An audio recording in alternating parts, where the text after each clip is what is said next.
안녕하세요. 네, 믿고 보고 믿고 찾는 채널 김상순 TV입니다. 이번 시간은 시진핑 권력투쟁 분석 시리즈 33번째 시간입니다.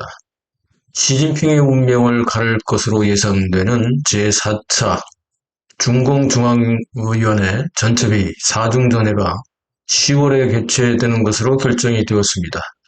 이건 또 어떤 의미가 있을까요? 8월 말로 예상되었습니다만 10월 달에 개최가 됩니다. 차기 지도부 명단에 대한 새로운 전망도 나왔는데요. 무엇이 문제일까요? 이 두 가지 문제를 오늘 짚어보겠습니다. 지난 7월 30일 중국의 집권당인 중국 공산당의 두 번째 높은 권력기구는 중공의 중앙정치국 회의입니다. 이 중앙정치국 회의가 7월 30일 개최되었다고 중공 기관지인 신화사가 보도를 했습니다. 중공의 두 번째 높은 권력기구인 중공의 중앙정치국에는 시진핑과 상무위원 7명을 포함해서 모두 24명의 중앙정치국 위원이 있습니다. 이번 중앙정치국 회의도 시진핑이 주관을 했는데요. 북경에서 20기 제4차 중앙위원회 전체회의, 즉 4중전회를 올해 10월 중에 개최한다고 이번 회의에서 결정하고 발표했습니다. 중앙정치국이 중앙위원회 205명의 중앙위원들에게 그동안의 국정 업무 내용을 공지하게 되고요. 주요 회의 의제로는 인민경제와 사회발전과 관련된 15차 5개년 계획에 관한 내용이 의제로 선정되었다고 발표되었습니다. 그러나 이번 7월 30일 중앙정치국 회의 내용을 보면요. 몇 가지 특이사항이 감지되고 있습니다. 첫 번째는 매번 중공의 주요 회의에서 강조되던 시진핑에 대한 강조가 없어졌다는 겁니다. 이게 좀 이상하죠. 두 번째는 중공 스스로 중국의 경제가 수출은 물론이고 내수에서도 각종 문제점으로 내후 외환에 어려운 형세에 처해 있다. 이런 것을 스스로 강조하고 있다는 점입니다. 즉 인정하고 있다는 거죠. 자, 세 번째는 10월에 열릴 4중전에서 기타 사항이 논의될 것임을 암시를 했는데요. 이 내용이 좀 중요합니다. 중공과 중국을 분석하는 전문가들은 맨 마지막에 단 한 줄로 표시된 기타 사항 연구에 주목하고 있는데요. 8월 3일 오늘입니다. 오늘 나온 기사 내용에 따르면 지난 6월 30일에 열렸던 중공의 중앙정치국 회의에서도 즉 한 달 전에 열렸던 회의에서도 시진핑이 회의를 주도를 했지만 24명의 중앙정치국 위원 중에서 시진핑을 제외한 23명이 따로 인민대회당에서 비공개 회의를 개최를 했는데요. 이 자리에서 중국의 경제와 사회의 각종 문제들로 인하여 이 원인인 시진핑을 퇴진시키자 이런 논의를 했다는 내용이 흘러나오고 있습니다. 오늘 나온 소식인데요. 4중전에서 기타 사항은 따라서 시진핑은 물론이고 시진핑 파벌들에 대한 인사이동 문제가 거론될 수도 있다는 분석이 그렇게 해서 나오고 있습니다. 물론 기사에는 두 가지 가능성을 함께 거론하고 있기는 합니다. 안전한 선택이겠죠. 하나는 시진핑이 공산당 당내에서 퇴진 압력이라는 공격을 받고 있고 중공의 내부 권력 투쟁이 중심에 있다 이런 내용이고요. 다른 하나는 그렇게는 해도 아직은 시진핑이 권력을 여전히 잡고 있기는 하다 이렇게 또 했는데요. 그런데 이 두 가지 보도도 사실은 공통점이 있습니다. 뭡니까?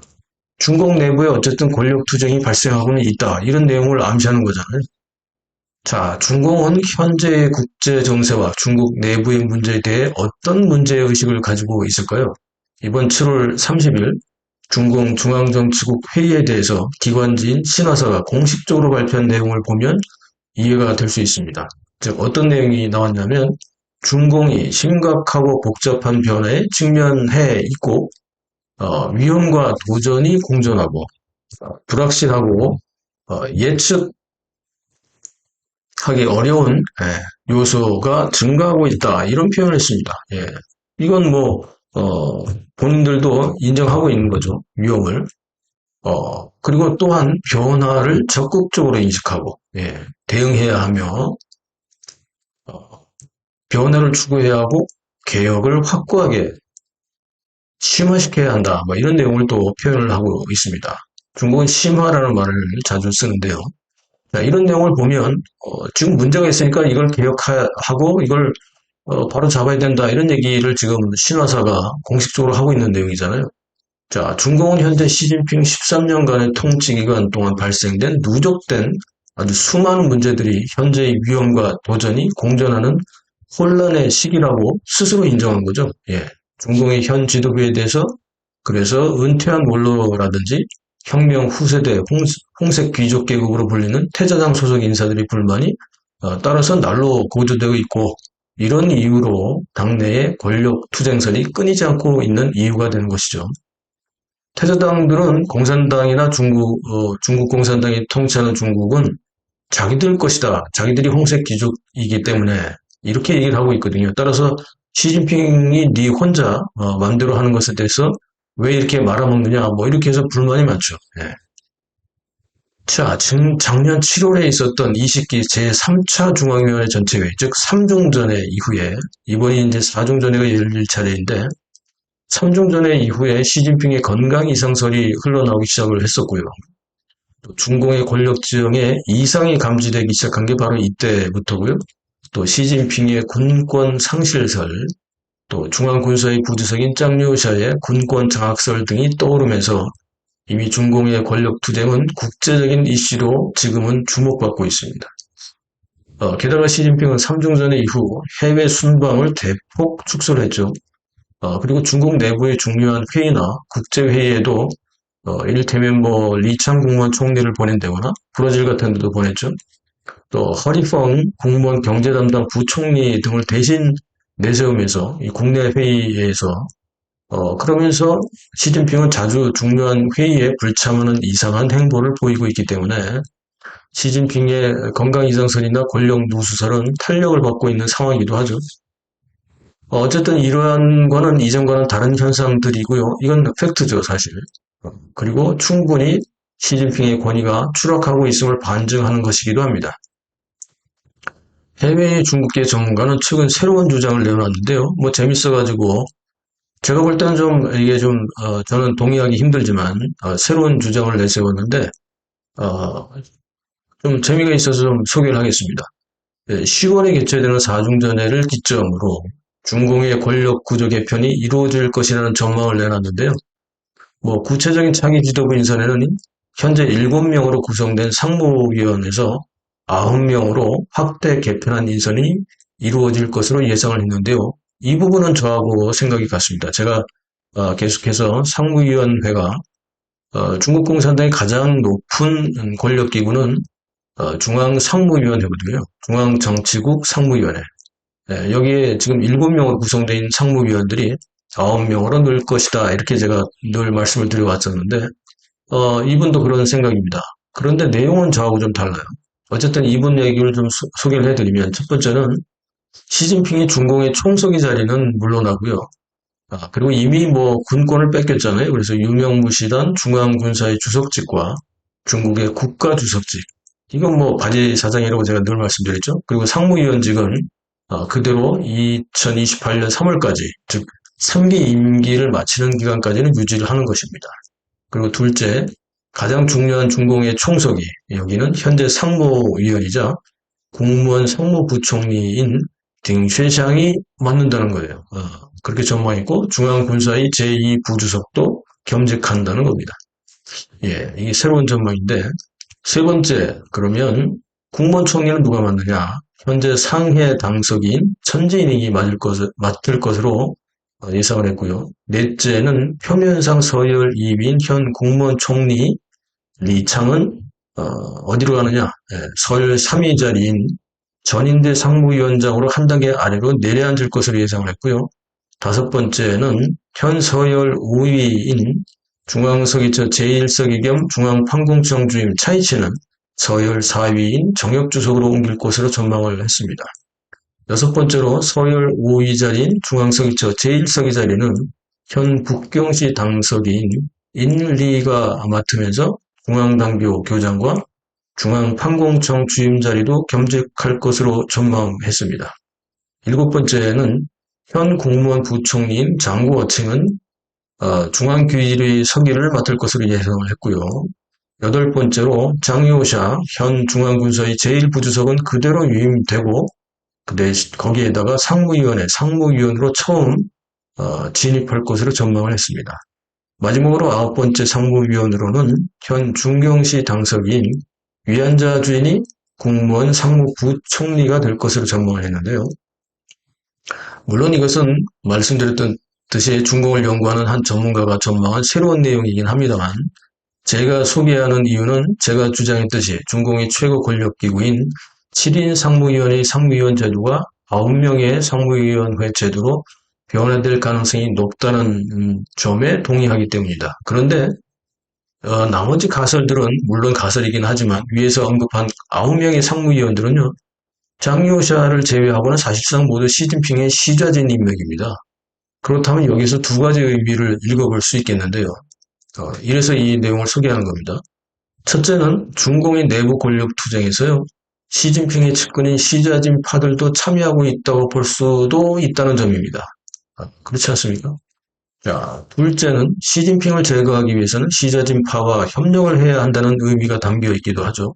즉, 시좌진파를 완전히 제거하거나 배제하지 못할 정도로 반시진핑파들의 입김이 좀 약하거나 혹은 반대로 시좌진파의 세력은 아직 강대하다는 의미로 봐야 할 것 같습니다. 예. 자, 베일에 가려져 있는 중공의 내부 권력 투쟁을 정확하게 분석해내는 것은 사실 이 사막에서 바늘 찾기와도 같습니다. 네. 물론 엄청난 인내가 필요하기도 하지만 그보다도 망망대해를 떠다니는 나뭇잎을 찾는 격이기도 하죠. 그렇지만 우리는 정황적 증거들을 통해서 그 범위를 축소할 수 있고요. 예측을 통해 전망해 볼 수는 있죠. 이런 예측이 다 맞으면 좋겠습니다만 세상을 다 알 수는 없으니까. 어쨌든 자, 이번 방송의 주제인 4중전의 10월 개최 결정에는 그렇다면 어떤 의미가 있을까요?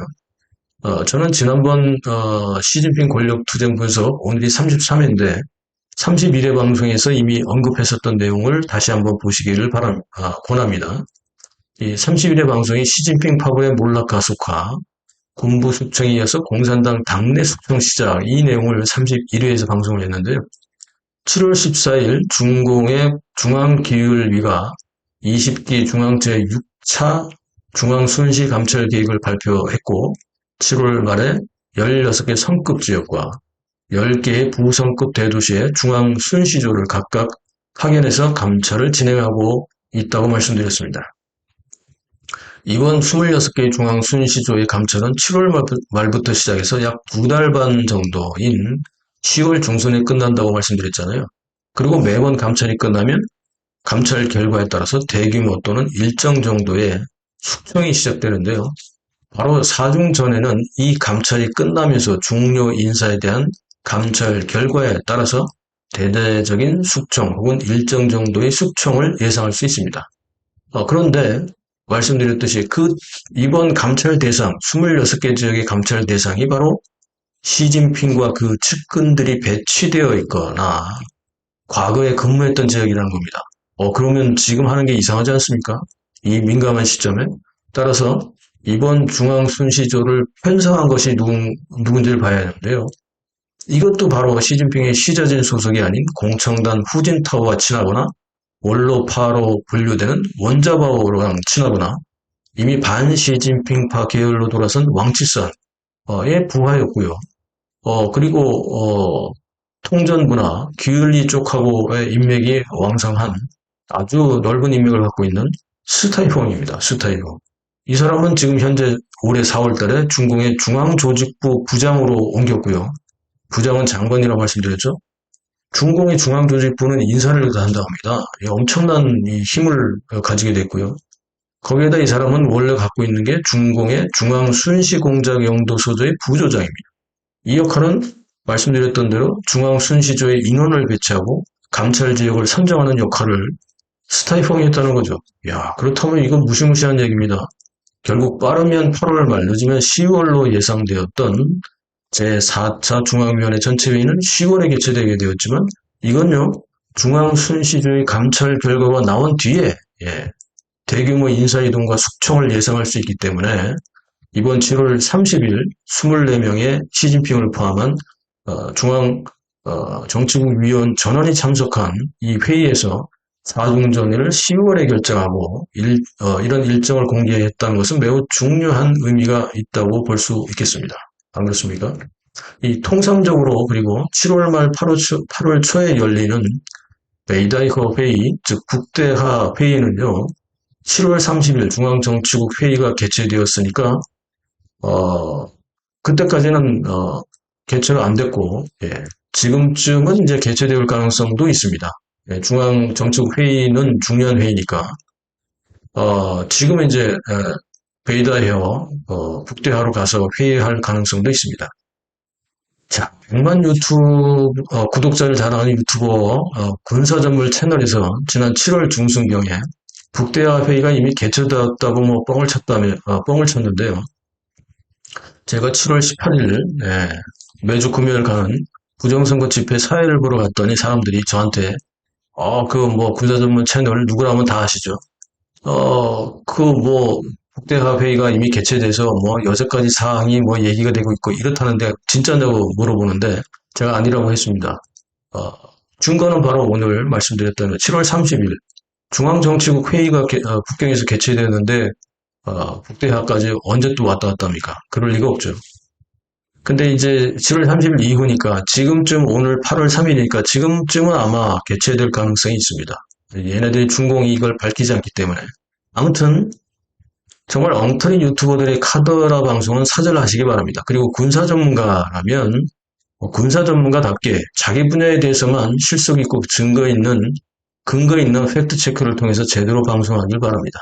요즘 뭐 개나 소나 중국 방송을 하니까 이 엉터리 방송 제발 좀 그만하시기 바라고 시청자 여러분들도 잘 체크해서 보시기 바랍니다.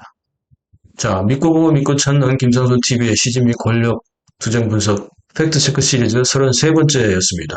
계속 주목해 주시고요. 편집 후원에 참여해 주시는 모든 분들께 정말 깊이 감사의 말씀을 드립니다. 시청해 주셔서 감사합니다.